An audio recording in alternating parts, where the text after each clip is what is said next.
What's going on, guys? So originally I was not supposed to make this video. So as you guys know, the Modern Warfare 3 beta just ended about a couple days ago, and I just wanted to go over my thoughts on the beta, how it was played, and all that stuff like that. And to be honest, I really made this video because I've seen, especially in a lot of my comments, how COD's a $70 DLC, MW3 is not doing anything special, XDefiant's better. So I'm sort of making this video as like a little bit of discussion. So I want to hear some of y'all thoughts, what y'all thought about the beta. If you even played the beta, comment below. I just want to hear everybody's thoughts, see where everybody's head is at more so for this upcoming year for Call of Duty.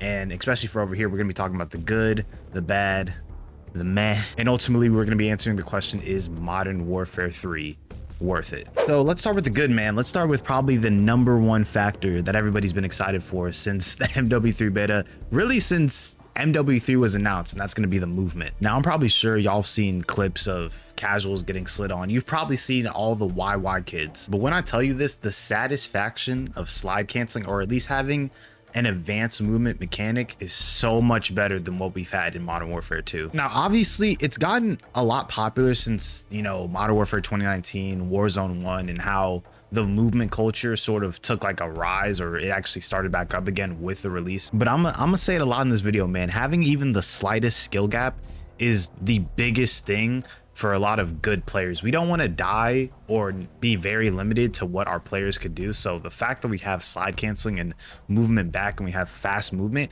I think that's just the biggest change, especially from last year, that we've all really wanted, even from the MW2 beta last year. I think the biggest gripe that most of the community, or at least a good amount of the community, have when it comes to the slide canceling is more so the small delay that happens when you finish the slide cancel. There's a little delay to where you can't really sprint right outside of your slide cancel. I don't know if that was intentional. I don't know if they're going to remove it. I'm pretty sure, you know, they decreased it a little bit. So them doing that in the beta, decreasing the slide delay, I don't think they'll fully remove it unless a lot of people are sort of just like, hey, we want to remove it. And then they also have to get to that decision where, you know, hey, the community wants it out, we're going to take it out. Probably the second biggest thing when it comes to the beta that we've all noticed is the TTK, the 150 HP. This, aside from the movement, is for sure the biggest change that went over from MW2 to MW3. In MW2, you could die before you blinked. It was that bad. It was that fast. With this new TTK, it sort of allows you to make plays. You know, you're not dying in an instant.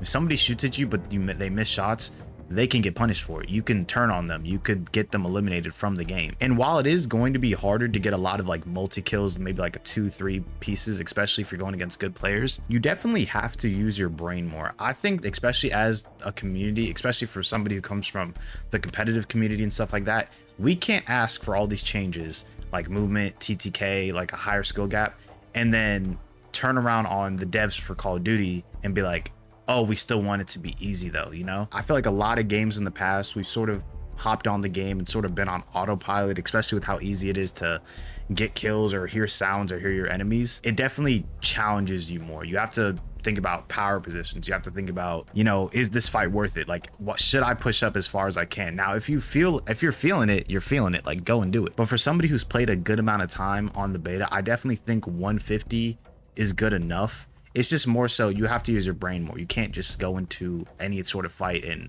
come out with the dub with like 4 or 5 people against you. It's just not going to happen. And even speaking about the bullets themselves, another good aspect from this game that I really didn't even think about too much, even before I played any part of the beta, is actually the gunplay. Believe me when I say this, the guns on this game are super satisfying to use, especially like headshot multipliers, how they feel, how they interact. It's just so fun to play with the ACR on this game. I will say though, you can definitely see, you know, Sledgehammer was sort of on a time crunch. You can tell that this was somewhat of a DLC, and I'll still get onto that a little bit later. But like, you see optics like the slate reflector that's literally pulled from Vanguard. Like, I'm pretty sure every sight we had from this beta was just pulled from Vanguard. It does suck a little bit, but I think that just comes from Sledgehammer not having enough time to like rebrand everything, because you also got to remember, this is MW3. This was Infinity Ward series. Sledgehammer was brought in to practically save the franchise. You can definitely see both influences from Sledgehammer and Infinity Ward when playing MW3, and in some capacity it is kind of fun to see both visions come to life in this game. But you can definitely tell there's some sort of, you know, things that they skipped over, some things they really didn't have time to go over. So I mean, believe me, I love the Slate Reflector from Vanguard. I know not a lot of things are great from Vanguard, according to like 90% of the community, but the guns are definitely very, very fun to use. It's definitely a little bit of a mix between Vanguard and Cold War, at least for the most recent CODs, especially because of the TTK and things like that. This is definitely, when it comes to gunplay, it's definitely almost all the CODs combined. You got movement from MW19, you got probably the TTK gunplay feel from Cold War, and then a lot of the visual sights and the recoil from Vanguard. So it's definitely something that, you know, especially if you've played COD a lot heavy in the last 5 years, you sort of see all the influences in this game. Now let's talk about the perks. The perks work in a different way this year. They work in a gear system. So if you want to have dead silence, you're gonna have to add the convert boots, which are your dead silent boots. And I think with this gear system, it definitely reminds me a bit of Advanced Warfare, especially if a lot of y'all have played Advanced Warfare with the supply drop system. I know it's very, very popular with the COD community. I do think it's a bit of a fun way to sort of introduce perks and sort of have different ways how they can be inducted into this year's game instead of just traditional normal perks. However, I will say the writing is definitely on the wall. Like, they're gonna find some way to make money off this. Like, I don't think people realize this, especially when it comes to skins and things like that. It's just gonna happen. I think this is probably one of the few scenarios where anybody can tell that with the gear system, especially if they sell skins in the future, they're gonna sell like specific boots in the bundle. Like, it's gonna happen. I think this is something to where they can make it a little bit of extra money. I don't know why. I don't know. I don't hate the idea. Let me just say right now, I don't hate the idea of having your gear as your perks, but it's definitely a money grab.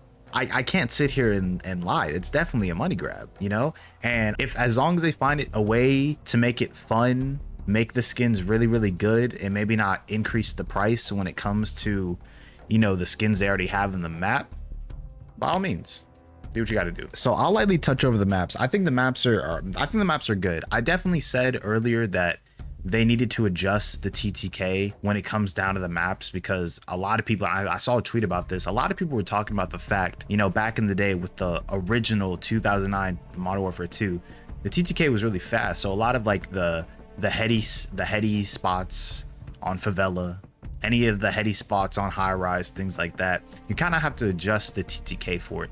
And I did feel that way early on, but I mean, my opinions were quickly changed with the TTK when it came down to the AR, and especially the Stinger. You know, that thing was beaming all weekend. But what I really want to talk about, I want to talk about the fact that we got map voting back. Now, let me say this right now. Why did we get rid of map voting in the first place? It seems like the most simplest thing you would add to a COD every single year. And it seems like for the past, I don't know, I don't even really know how long it's been, but you would be forced on a map. For me, I personally think, and I've seen a lot of people talk about this online, map voting exposes bad maps. Like, think about being a developer at Activision and you create a map. The community hates it. Like, that's a statistic in the game. I would theoretically think so. Like, that would be a statistic in the game that people are choosing every other map in the game beside you. Like, think about if we had map voting last year with the Santa Siena border crossing map. I'm pretty sure that map would have a 0% pick rate if we had it in MW2 last year. Activision could really come back to you and be like, hey, your map has a 0% pick rate. This other map you made has like a 5% map pick rate. Why should we still have you here at Activision if your maps are just that bad? I genuinely think a developer might have actually got rid of this feature. I wouldn't even be surprised if that was the case. Now, I genuinely think Activision probably did it more so just to not get any statistics regarding certain maps, but I think the writing was just on the wall. If you have map voting in any Call of Duty, it exposes bad maps. It's a statistic that stays with Activision, and I don't think they just wanted to see it. So now we're gonna go over the mid of the MW3 beta. And the first thing I wanted to talk about is weapon balancing. Now, I do understand that it was a beta. You know, things aren't really going to be updated to its full technicalities, especially as much as it would be a normal game. But if you were not using an ACR or a Stinger. I mean, you could, if you were a good player, you could get away with it. There was definitely some other good guns that I was seeing, the MTZ or the MQZ as the AR, really good close range. There was another SMG that I really liked, but I mean, the weapon balancing, if you were not using this, it was the Stinger and the ACR. Call of Duty's definitely had some trouble these past couple years when it comes to weapon balancing. Maybe it's, you know, something that has to do with updating and it getting improved through like Xbox and PlayStation, so maybe it takes a little bit longer. I think otherwise, you know, bundles come out perfect timing whenever there's a meta in the game. I don't know, I'm just saying. But yeah, we definitely have to bring some weapons into the forefront. There was definitely a lot of good weapons that had potential throughout the weekend, but especially a lot of them got outshined by the Stinger and the ACR. So I definitely think we could probably do some good weapon balancing, especially with the Stinger. Now, earlier I said the TTK was good, and believe me, it is great. The TTK is great for an AR.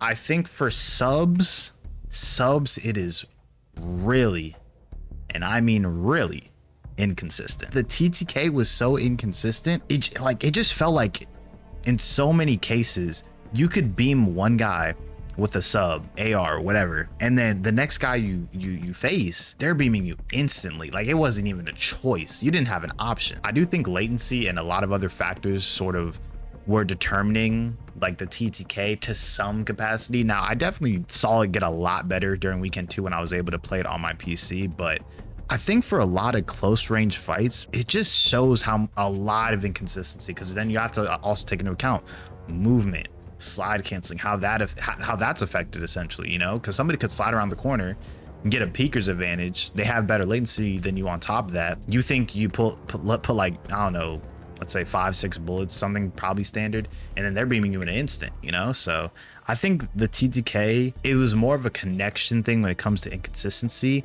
And it's probably expected. Again, it's a beta.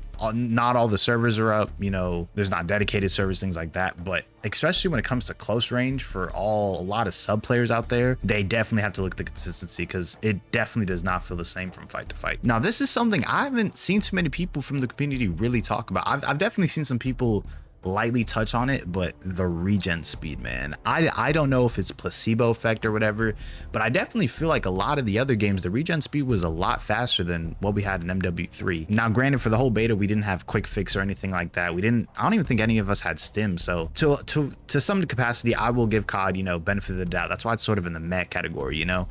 We didn't have quick fix, we didn't have stims, you know, things like that are always going to be important in pubs. Now, I think for me, again, when it comes down to ranked and the more competitive scene, I think the regen speed definitely needs a bit of a buff. At least it needs to get a little bit quicker, like at least a little. Audio from teammates, yeah, it's always been a problem with COD for some, like especially the last 3 years. It's always been an issue. I don't know why I'm able to hear my teammates so perfectly, but then when an enemy comes upstairs, I can't hear a footstep. We're definitely 3 years deep into this issue.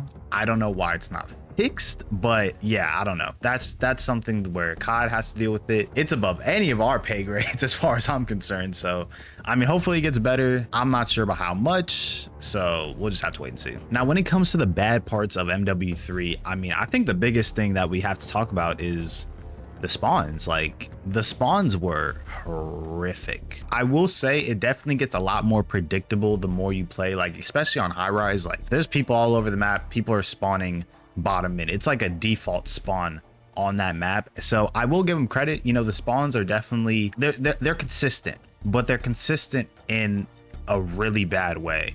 Like, people are spawning in front of each other. People are spawning like to the right of the enemy. Like, it was so bad, it got to a point where it was predictable, but like you knew it didn't make sense. So for me, it was just like, why are we spawning closer to the enemy rather than our teammates, especially when we still have squad spawns?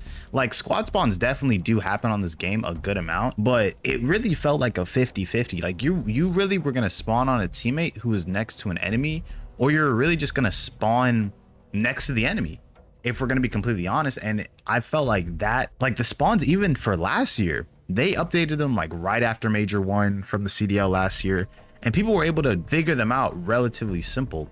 people figured out where the spawn points were in a minute. Nobody really took too long. I feel like for this, like, I don't even know if there's definitely consistent spawn points, but I just don't know what they are, where they're at, and like if an enemy is there, are they blocking? I feel like nobody's blocking spawns, you know? So I think it's something that needs a complete overhaul. We probably all have to study day one, but even though the spawns are fairly consistent, they need to be changed. And I mean, even if it means relearning spawns all over again, I'm down for it, because I did not like the spawns this weekend. Now, this issue definitely got addressed during the beta, and that's going to be the visibility. I think the visibility definitely got a little bit better when they added the diamond in the nameplate. I think, especially for me, somebody who definitely loves BO4 competitive, I think there is some talk of the health bar coming in, or I think it was somewhat of a rumor. I would love the idea of the health bar coming into MW3. It gives you a visual indicator of the person's literal health. I think that would probably separate this game into more of like a arcade shooter, though. That's one thing I will say. Although it does look great, I think the health bar does help and sort of pushes the game to a more arcade style gameplay. And in some capacity, it could be good and it could be bad. Visibility wise, I only think that we could have the health bar added or a red outline, because aside from that, I just don't think that the visibility it's not terrible, but sometimes the diamond won't pop up, sometimes a nameplate won't pop up, and again, it's a beta. There's definitely bound to be, you know, some issues. It's something we can agree on for sure, and I think that's probably the last thing you can do visibility wise before you kind of go too over the top, you know. So I think that's something they got to look into. Skill based matchmaking, it has definitely been a hot debate for the last couple years, and for me, I'm gonna say this right now, this might be a hot take. SBMM isn't bad for gaming. SBMM is probably in all the games that everybody plays. It's definitely in every game that you've probably played. The only problem with COD is that they tune it to the max. I kid you not. My first game on, literally, I was trying to fix my audio issues. I had audio issues with the PlayStation. I couldn't get it on OBS. I was trying to do this and that. My first game on was against Nuke Squad. I'm not even trolling. I don't know. I definitely like going against good players. Definitely sort of makes you sweat a little bit, you know, gets you to think a bit more. You can't go on autopilot, but a little bit hard for gameplays. I definitely do think it is something that will probably be slowed down a lot during full release, though, when everybody gets the game on it. Now, overall, I like the beta a lot.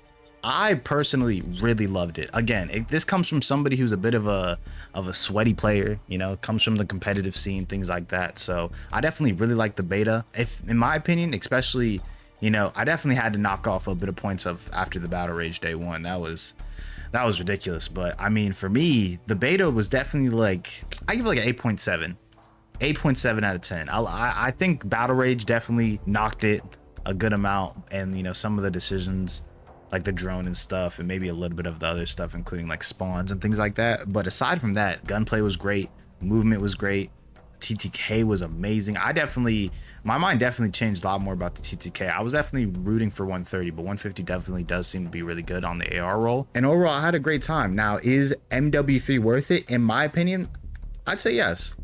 I definitely say yes. I'd say yes if you know you're going to be spending a good amount of time on this game. Now, if anybody is even having a little bit of hesitations, a little bit of questions regarding the game, you know, it's a $70 DLC, things like that, it's completely justified. Like, I mean, something that I've noticed, especially playing the gameplay, a lot of the core mechanics, or a lot of the little ins and outs that you can do on MW2, they're apparent on MW3. The Superman ledge jump, where you ledge and bring up your gun faster, that's in this game. That, if that doesn't show you that this is sort of a, you know, retouched version of MW2, then I don't know what else will. You know, it's definitely a bit of a, I wouldn't say a scam, because a lot of people are trying to sit here and say that, you know, it's a scam, scamming you $70 for movement. I mean, again, it's a little bit ridiculous, but I definitely see where people are coming from.